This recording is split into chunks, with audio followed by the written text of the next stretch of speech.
Witam Was bardzo serdecznie na kanale Zakazany Ogród. Mamy lipiec w ogrodzie.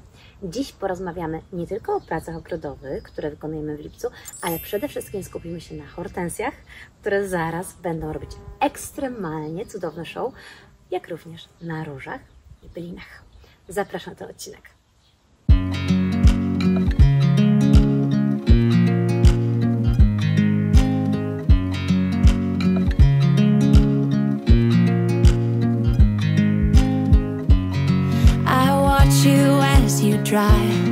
Do you know I'm looking and I can't help but smile. Jeżeli jeszcze nie subskrybujecie tego kanału, gorąco Was do tego zachęcam. A jeżeli dzisiejszy film Wam się spodoba, dajcie łapkę w górę, zostawcie komentarz i pokażcie wsparcie, bo jest to naprawdę duża rzecz dla takich osób jak ja, które tworzą amatorsko kanały o ogrodach.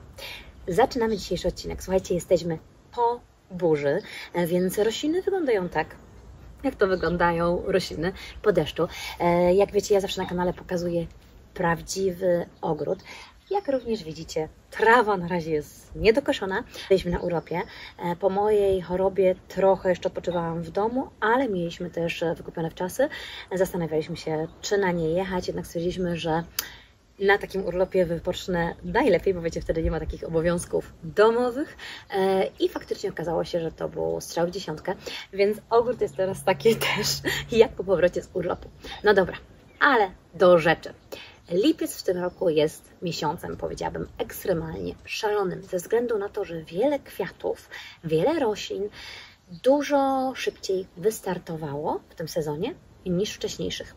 Jestem pod wrażeniem tego, jak u mnie już kwitną jeżówki, które zwykle gdzieś w lipcu już kwitły, ale pod koniec, jak kwitną inne rośliny, ale też jak wyglądają hortensje. Jakie prace wykonujemy w lipcu? Słuchajcie, lipiec to już jest taki czas, kiedy ruszamy już z nawożeniem roślin, jeżeli nawozimy rośliny mineralnie, bądź nawet jeżeli nawozimy różnymi naturalnymi nawozami. Warto teraz właśnie wziąć się za to. No dobra. Ruszamy, trochę Wam pokazuję.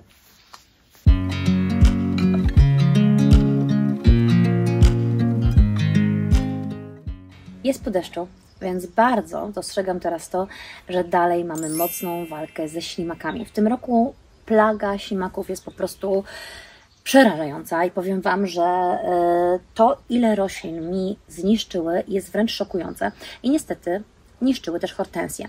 Dużo z nimi walczyłam. Jak hortensje już mocno fajnie podrosły, to już dały im spokój, ale tym młodym pędom naprawdę ślimaki upodobały sobie te młode pędy i było ciężko. Teraz widzę po deszczu nawet na trawniku ślimaki. Wieczorem ciężko mi jest przejść przez ogród bosą stopą, dlatego jedną z takich ważniejszych zadań, jeżeli chcemy, żeby nasze rośliny dalej wyglądały fajnie, jest właśnie walka z tymi niestety nagimi ślimakami. Teraz mamy też sezon kwitnięcia klematisów, jeszcze pięknego kwitnięcia róż. Te róże, które powtarzają kwitnienie, właśnie teraz powoli będą już przestawać kwitnąć. Więc większość tych roślin, które nawoziliśmy w marcu, wymaga teraz nawożenia. Ja właśnie w takim sezonie zaczynam nawozić hortensje, nawożę róże. Swoje róże tak naprawdę przed naszym urlopem już ponawoziłam i też mocno przycięłam. Ze względu na to, że ja taki sobie troszeczkę trik robię, ponieważ podczas urlopu ja nie widzę tego wszystkiego, co kwitnie, więc gdy już któreś róże zaczynały wyglądać tak mizernie, już opadały im pąki, wiedziałam, że zaraz przekwitną, to ja już nawet te pędy mocniej ścinałam, bo wiedziałam, że w trakcie mojego urlopu przyjdzie jakaś burza, będzie dużo słońca, one dostaną fajnego zastrzyku energii też z nawozów, no i pięknie zakwitną i przywitają je właśnie kwitnącym ogrodem. Tak też było, słuchajcie, jak wysiedliśmy z samochodu po urlopie, to oni mieliśmy od koloru, który był w ogrodzie i pierwsze co zrobiliśmy, to poszliśmy właśnie na ten ogród zobaczyć, co się dzieje. Klematisy kwitną fantastycznie i te klematisy, które kwitną na przykład cały sezon, je również warto teraz ponawozić dodatkowo. Warto też przyciąć właśnie te róże, które nam przekwitają. Jak przycinamy przekwitnięte róże? Przede wszystkim warto poszukać takiego liścia właściwego. Ten liść właściwy to jest 5 po prostu takich listków i wtedy przed takim liściem około centymetr po skosie przycinamy przekwitnięte pąki takich róż. Jeżeli Wasza róża jakoś mocno, ekstremalnie wypuściła pędy albo wypuściła pędy w bardzo nierówny sposób, możecie zrobić to cięcie też głębsze. Ona później zakwitnie, ale często z tego głębszego cięcia wypuści jeszcze więcej pędów z kwiatami. Ja przeważnie tak robię i przeważnie właśnie wykorzystuję taki czas urlopowy lub jakiegoś weekendu, którym bym miała, nie wiem, nie być w ogrodzie. To przynosi naprawdę fajny efekt. Tegoroczny lipiec to jest też czas na to, żeby przyciąć te byliny, które już nam przekwitają. Ja swoich kocimiętek zwykle nie musiałam zbytnio przycinać. W tym roku jednak bardzo się rozszalały i nawet w maju przycinałam je na metodę Chelsea Chop, ponieważ już przykrywały wszelkie rośliny. Teraz widzicie, po deszczu one bardzo opadły. Natomiast będę je również przycinać, ale ja też nie przycinam kocimiętek tak od razu całościowo, chyba że jest to takie miejsce, które tego wymaga. Jeżeli w maju robiliście takie cięcie Chelsea Chop, czyli nie przycinaliście bylin całkowicie, tylko częściowo, to teraz ta część, którą przycięliście w maju, pięknie bujnie rośli i możecie przyciąć tą drugą część. Natomiast jeżeli nie robi się takiego cięcia, możecie przyciąć spokojnie byliny. Ja swoje kocimiętki przycinam na około 10 cm, ponieważ chcę, żeby im jeszcze tam stało właśnie te liście i one bardzo szybko odbijają. No teraz po deszczu wyglądają ekstremalnie mizernie, no i po deszczu niektóre róże wyglądają też gorzej. Róże, które wyglądają fantastycznie po deszczu dalej, to są oczywiście Aspirin Rose, które Wam zaraz pokażę, ale róże, które uwielbiam i kocham, czyli róże paszmina, po deszczu bardzo często wyglądają fatalnie i najgorsze jest to, że czasami jeszcze po samym deszczu wyglądają dobrze, ale później, w momencie, w którym zaczyna pogoda robić ładniejsza, ten deszcz jakby, nie wiem, sprawia, że ta róża się mumifikuje i brzydko zastyga. Także to jest niestety jej minus, ponieważ jest to jedna z piękniejszych róż. Jednak no, często się okazuje, że wymaga ona więcej takiego ogławiania i więcej pracy niż przy innych różach. Jak dobrze tutaj zobaczycie, moje naparstnice są tutaj już ekstremalnie przesuszone. Wiele z nich fajnie zawiązało nasiona. Teraz Wam tych nasion nie mam za bardzo jak pokazać, bo pokażę Wam, wysypują się. One po prostu są bardzo drobniutkie. Nasiona naparstnicy to jest po prostu mniejsze niż mak. Natomiast one tutaj się same też wysieją. Można im troszeczkę pomóc właśnie tak lekko otwierając, gdzieś tam sypiąc tymi nasionkami. Przeważnie, jeżeli nie chcemy czekać na taki moment, żeby te nasionki się całkiem same otworzyły, bo jeżeli one się już mocno przesuszą, to się same otworzą. Natomiast ja i tak będę większość tych naparstnic przycinać, ze względu na to, że one już teraz brzydko wyglądają. No i tak naprawdę nie potrzebuję, żeby wszystkie mi się wysiały, bo to już by było za dużo. Będę dużo też nasion zbierać na nasiona do sklepu Zakazany Ogród, akurat z tych zmiksowanych też naparstnic, bo były po prostu przecudowne. Natomiast w momencie, w którym Wy nie chcecie, żeby Wam się wysiewały naparstnice, to po takim przekwitnięciu już możecie je dużo wcześniej przyciąć. I powiem Wam, że warto też częściowo nawet takie rośliny przycinać, bo pokażę Wam zaraz, co się stało u mnie z hortensjami przy wieczornikach damskich. Chciałam Wam jeszcze pokazać, jak pięknie w krwawnicę, ja Wam krwawnicę pokazywałam na odcinku o bylinach, jak pięknie wkomponowała się tutaj róża Princess Alexandra of Kent, ale zobaczcie, tutaj mam różę Mocha Rose, to jest taka róża, jak mówię, w takim brudnym kolorze, jest cudowna, absolutnie cudowna i ona też tutaj się świetnie wkomponowała, a obok Aspirin Rose, więc zobaczcie, jakie fajne kompozycje z róż można mieć właśnie z krwawnicą. Krwawnica bardzo szeroko rośnie, ona już teraz przepięknie zakwitła, natomiast efekt jaki robi, jest po prostu absolutnie cudowny. Zresztą zobaczcie, krwawnica, tu mamy oczywiście przeteczniki, jak one się świetnie skomponowały. No i nawet ta wyłożona kocimiętka, powiem Wam, że nie razi tak mocno, co niestety te naparstnice, ale naparstnice, tak jak mówię, no ja zatrzymuję na nasiona, więc one teraz tak wyglądają. I mamy naszą cudowną hortensję Polar Bear. Wiosną pokazywałam Wam ekstremalne cięcie tej hortensji, plus opowiadałam Wam o tym, że takie hortensje warto ciąć też późną jesienią, zimą, ponieważ mają wtedy mocniejsze pędy. Zobaczcie, jakie ona pędy po 3 sezonach już ma. Znaczy, to jest jej 3. sezon. Czekam na kwiatostany, widzicie, pięknie już tutaj zawiązuje. I pokazywałam Wam w maju odcinek, który był bardzo ważny, hortensjowy, na temat tego, żeby właśnie zastosować 5 porad na hortensje, żeby one do lipca uzyskały dużo mocy. Ja widzę, że moje hortensje uzyskały dużo mocy, świetnie urosły. Czekam tylko, aż puści te wielkie kwiatostany, bo te kwiatostany hortensji Polar Bear potrafią mieć nawet po 40 cm, więc wyobraźcie sobie, że to będzie jeszcze 40 cm większe, gdy zakwitnie. Tutaj już nie martwię się o ślimaki, ponieważ w maju nawoziłam te hortensje, tak naprawdę końcówką maja, to one teraz nie wymagają nawożenia. Natomiast jeżeli Wasze hortensje były nawożone w marcu, to patrzcie, kwiecień, maj, czerwiec, już 3 miesiące minęły, większość nawozów takich właśnie długodziałających 3 miesiące uwalnia te składniki, więc warto teraz je ponownie nawieść, a będzie mieć świetny efekt.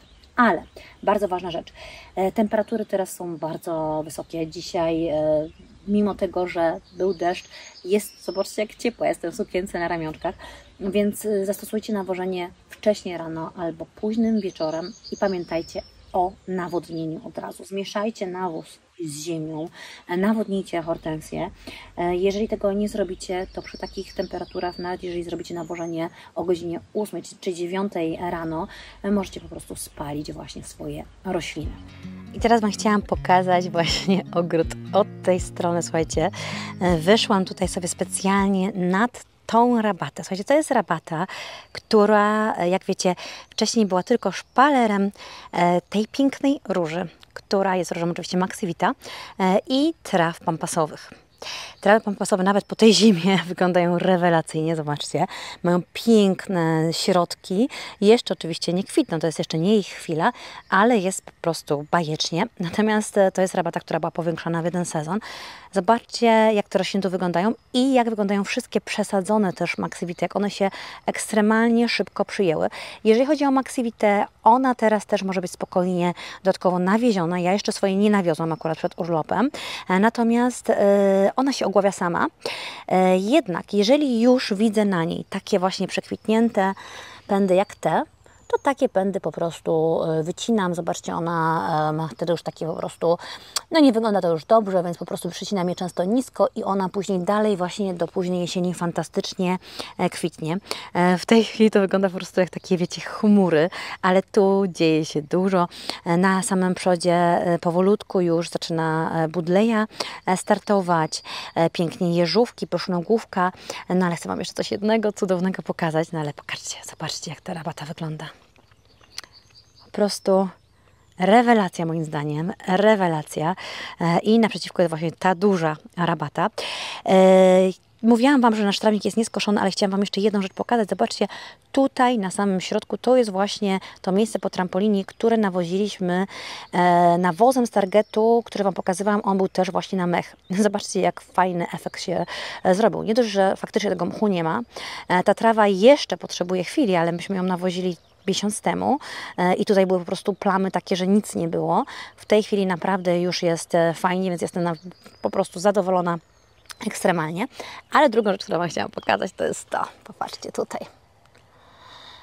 Czy widzicie te piękne pomarańczowe lwie paszcze? Słuchajcie, ja wysiałam w tym roku właśnie lwie paszcze z nasion, oczywiście z zakazanego ogrodu, które kupicie u nas na stronie. I pomarańczowe tutaj wsadziłam. W ogóle chyba zapomniałam, że to są pomarańczowe. Myślałam, że sadzę różowe, ponieważ różowe też tutaj są, ale jeszcze nie zakwitły. Natomiast chyba sobie pomyliłam, posadziłam pomarańczowe. Zobaczcie, jak one cudnie wyglądają, mimo takiego mocno po prostu soczystego koktajlu z różą Maxi Vita. I kolejne cudo na rabacie to są właśnie te moje jeżówki, które teraz wyglądają bosko, a za nimi znów są hortensje. I powiem Wam tak, zapomniałam nawieść tamte hortensje. One tu już są 4. sezon i to są hortensje Limelight i widać, że one nie są tutaj nawiezione, plus tutaj linie kroplujące zakładaliśmy później. Więc jeżeli nie oglądaliście mojego majowego odcinka z poradami, to zobaczcie nawet, jak pokazywałam Wam wcześniejsze hortensje. Nie pokazywałam Wam Limelightów, ale właśnie zaraz Wam pokażę te Limelighty, ponieważ Limelighty młodsze mam w tej chwili większe na właśnie rabacie, gdzie miałam ją bardziej zaściółkowaną, gdzie miałam ją bardziej nawodnioną i gdzie nie zapomniałam tych hortensji nawieść. Te zdecydowanie zapomniałam, więc to nawożenie będę robić praktycznie nawet dzisiaj, żeby one faktycznie mi super tutaj urosły. Ale zobaczcie, jak fajnie się ten właśnie piękny limonkowy z soczystymi, cudownymi naszymi pięknymi jeżówkami komponuje.